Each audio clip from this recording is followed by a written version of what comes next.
Hello everybody, welcome to Art with Jim.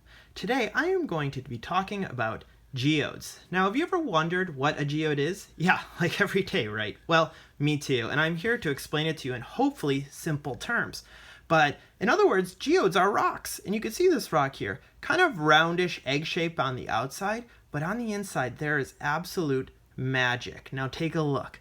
Look at all those wonderful crystals, right? Sparkling. Absolutely amazing. And in the same way people, plants, animals grow over time, so do geodes. But geodes grow over the course of hundreds of millions of years. That is an amazing amount of time. And they also come in different shapes, colors, and sizes. So this is quartz, so it's kind of a golden color on the inside. And this is amethyst, so we get that wonderful deep purple color. And talk about size. Just look at how big that geode is. It is massive, right? So some geodes fit in your hand, and some you can fit inside of. Even dinosaurs thought geodes were cool. Now here's my jumping off point. I have a geode here with wonderful blue color on the outside and purple on the inside. I'm going to try to get some of those crystals here on my paper, and I'm going to draw them. So the first thing we have to do is actually very simple. We are going to draw some dots. So I drew a dot on the bottom. That's really important, right? I'm going to start there, and then near the top, I'm going to start to draw some more dots, right? I am drawing dots, kind of random, meaning kind of all over the place, right? Just to fill up my page, right? And that is going to be my starting point. Whenever you have two dots, you can take a ruler, and what can you make here? What did I just make? That's right, a line, right? I'm going to connect all my dots to make lines. Now, how many lines you want to make is absolutely up to you, but I need you to make enough to connect all your dots, right? And we're going to see with what we end up. This is a little bit of magic because we're never sure exactly what our geode will look like. Every time you do this, it will be different, but I'm going to try to connect as many dots as I can. Whoa. I'm starting to get something, right? Look at that. Already almost have a crystal kind of shape, right? It's starting to look like stone.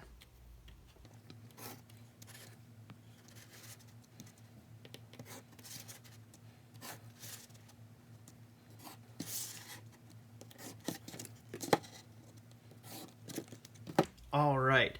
Now, I could keep connecting dots if I wanted to. For example, here, another opportunity. I can keep going, but I'm going to stop there. I think I have enough kind of spots to fill in, and I think you guys will decide yourself how many you actually want to make. So what I have to do now is get some color in there. So here I chose this for its purples and blues, and I think I'm going to do something a little bit similar, right? So I'm going to take some water, and you can see here I have some wonderful color, and I'm going to fill in some of these shapes.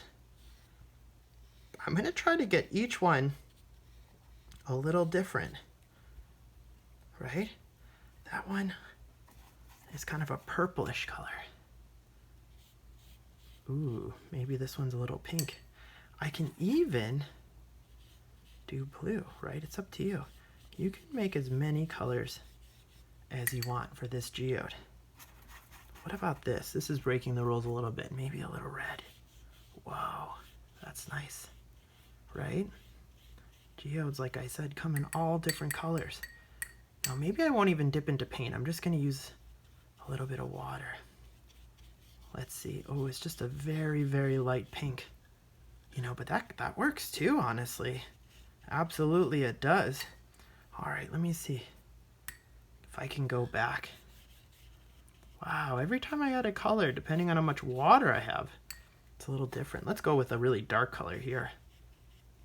Because why not, right? That's a kind of a dark blue.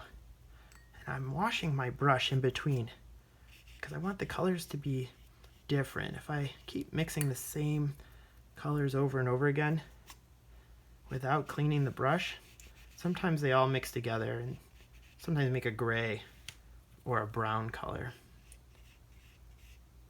All right, maybe one more. Maybe a little bit of this purple here. Let's go a little darker too. How do I make it darker? Well, I keep going back and dipping in. There we go. And I was careful, right? I was careful to try to stay in the lines.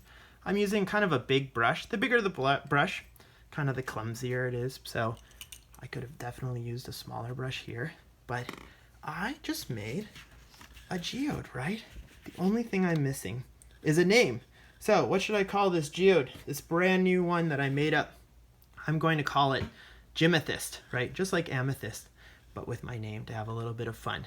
Now I hope you guys enjoyed learning about and making your very own geode, and I can't wait to see what you guys come up with. Thanks so much, and I will see you next time.